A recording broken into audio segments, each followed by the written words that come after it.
And here's the line that, or at least 2/3 of it, that really helped the Nordiques get back into the hockey game in the final 12 minutes of the third period Thursday. Now we've got Basil, McRae, and McDermott set to go right off the bat before they even drop the puck.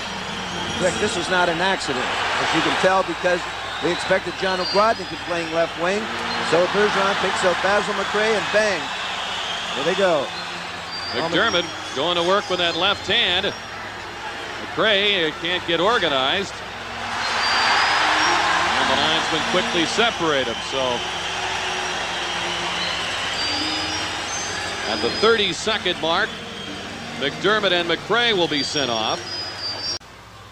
We'll see if the Whalers can capitalize on this near game-opening situation. Ron Francis opens in the power play with Dave Babbage behind Kevin Dineen, John Anderson, and Ray Ferraro. This was a tough one to keep on the net because it was a one-timer, but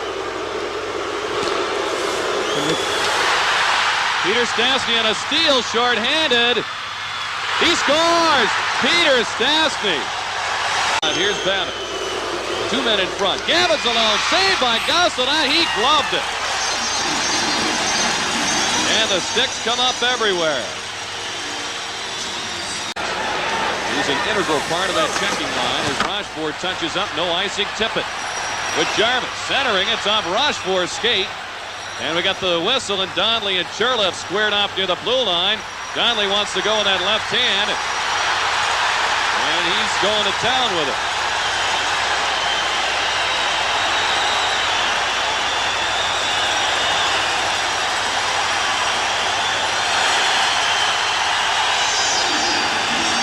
It's a pumped-up Gord Donnelly. It's a pumped-up Nordique team and a pumped-up Nordique crowd. It's 1-0 Quebec with 3:34 gone in the first.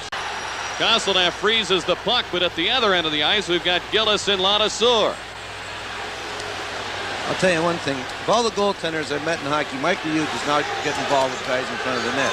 I cannot think that Mike Liut initiated this at all. And it's picked up by Goulet. It's a 2-on-1 against Samuelson. Peter Stastny shoots, scores! This is 2. I think it's 2 out of 3. Not much punching in this battle as they just left the penalty box while we were away and stepped right into each other. And you hear Sweet Knox and Ray Scampanello trying to talk him out of it. That's a good line. You had a chance, nothing happened. Let's go and get the game going. McRae and obviously Donnelly is not available at this point, so he's pretty much been going with the 3 lines, and it's his style. Semenko is rocked by Picard. Francis, one hands it to Dineen. Dineen is bumped by Siltanen. Picard comes up with it, lifts it out. Now Samuelson and Gillis sounds each other with the sticks and the elbows.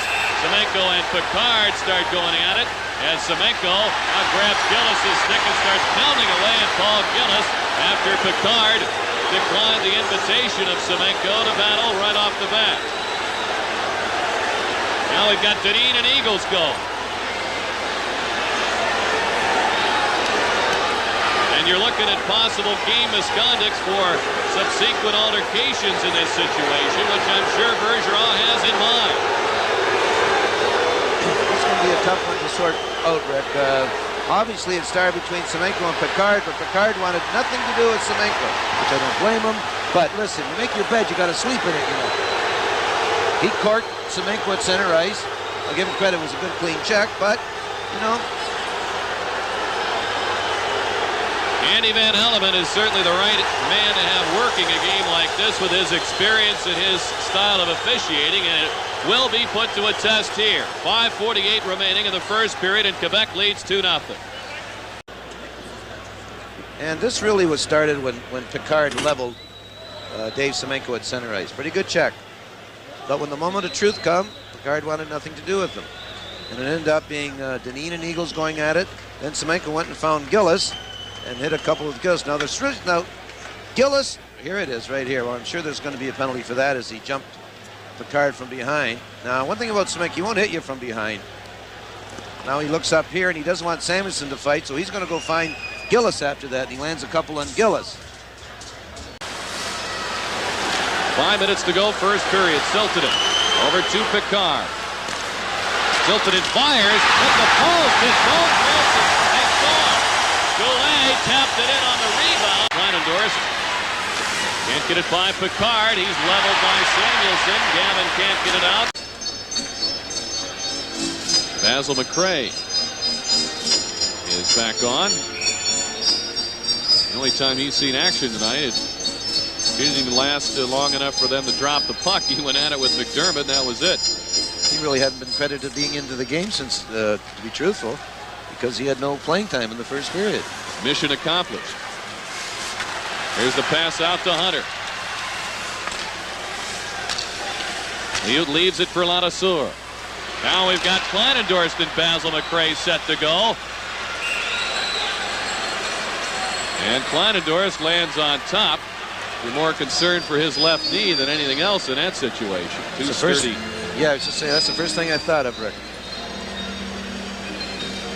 Campanello and Knox will pry him apart. We're going to see it start in front of the net right here. He challenged him. You don't challenge Scott because he's going to go with you. No problem right here. But the first thing I thought of is exactly what you mentioned, following on that tender leg of his.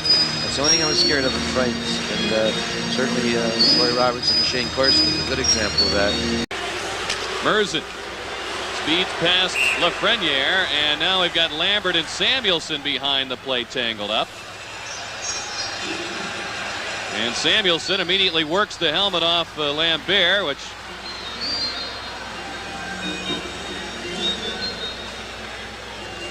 once again, another good hockey play for the Whalers is going to go to the penalty box. Two pretty decent defensemen are going to be off the ice for 5 minutes. This gets a little tiring after a while. 17:26 remaining in the second period, and the Nordiques lead it 3-0.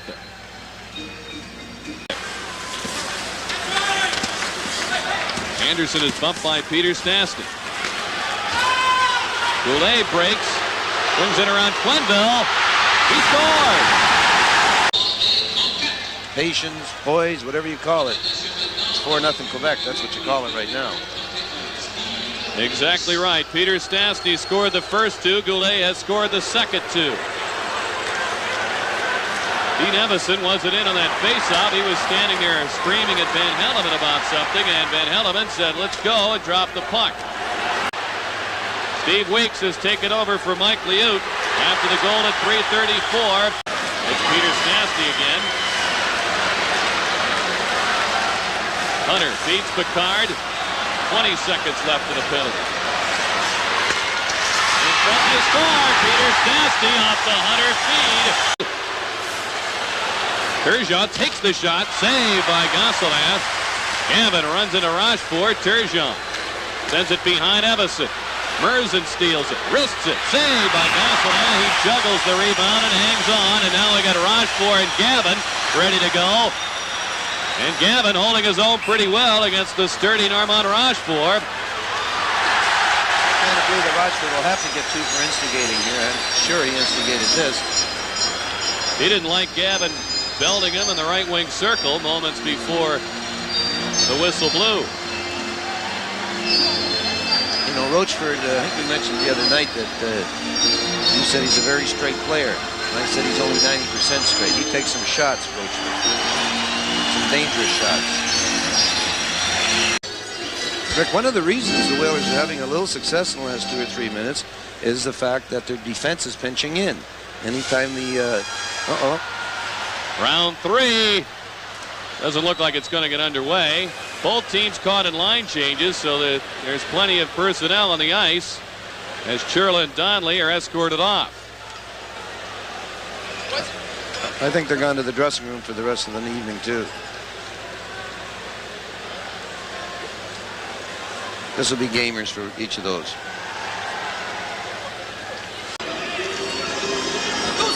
At least Eagles is going for interference. No, I didn't read the rest of Van Helleman's signal. 11 minutes remaining in the second period. Gillis on a steal. Gillis belted by Ronnie Francis. He leveled him with a good clean hit.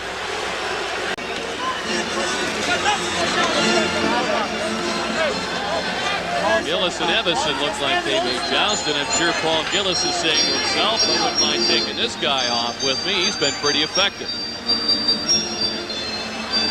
I'm sure Dean's saying to himself, but I'd love to drop this guy. Now Hunter and Turgeon are massaging each other with the gloves. And the linesmen have their hands full trying to keep this situation under control. The Nordiques have done a terrific job in front of their net. They know that causing these rebounds, and they're just leveling them, guys. And McDermott went down early. Now Gillis and Evason are yelling at each other. Dino dropped the gloves. Gillis issued the challenge. He said, let's go out to center ice. McDermott, in the meantime, is bargaining with Van Helleman. I tell you, Dana Merzen got a great shot in there as Gillis was going to the box. That happened out near the blue line. I was watching Van Helleman, and then Merzen came out and apparently took a shot at Gillis. Now Hunter, who really never drops that stick, Jerry. I don't know. I really have never seen him drop the stick.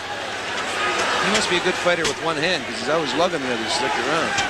He's amazing, the things he gets away with out on the ice, and the Nordiques have had this in mind all night long, all series long, and they've had it all their way tonight. In front of their net. And it's about the third time I said it because every time I look up, they're the ones getting the rebounds and taking the bodies out. Francis goes to Ferraro. He one times it toward the net. Francis shoots, he scores! Ron Francis on the rebounds. Knock it clear to Kevin Dineen. Dineen had it poked away. Ferraro brought it in offside. Nice poke check by Mulder at the line, and Kevin Dineen continues to be frustrated, now to the point of getting involved in the fisticuffs with Randy Mulder. Kevin Dineen, who goes pretty good with that left hand. He's trying to shake it free.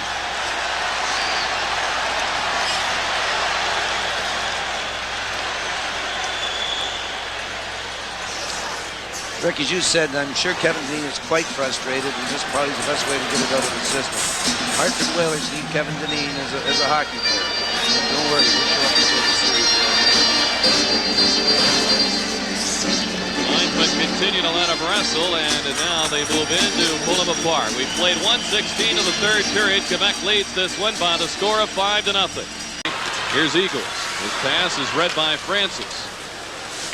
McDermott just sheds Eagles like a leaf. He's in turn bumped to the ice by Picard. Silton races in, goes to Rochefort, and the pass bounced off his stick. Gillis, McDermott, who will get a call.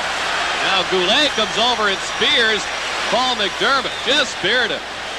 That was awful what Goulet did. I caught that up here. You caught it. He speared, but he don't have to do that. Goulet, he's too good of a hockey player. And I'll tell you one thing, this better be fresh in the minds of the Whalers when this guy is off the ice for his spearing penalty. But this was it. That was a note spear, Rick. Well, let's hope somebody in a striped shirt saw it. And apparently they did. McDermott is escorted off. Goulet will be tossed here. 12:05 to go in the third period. 5-1 Quebec leads. Can't use your stick. Nice call, Andy. Evason could reach the pass. Brown on the interception sends Eagles on his way. Evason comes up with it.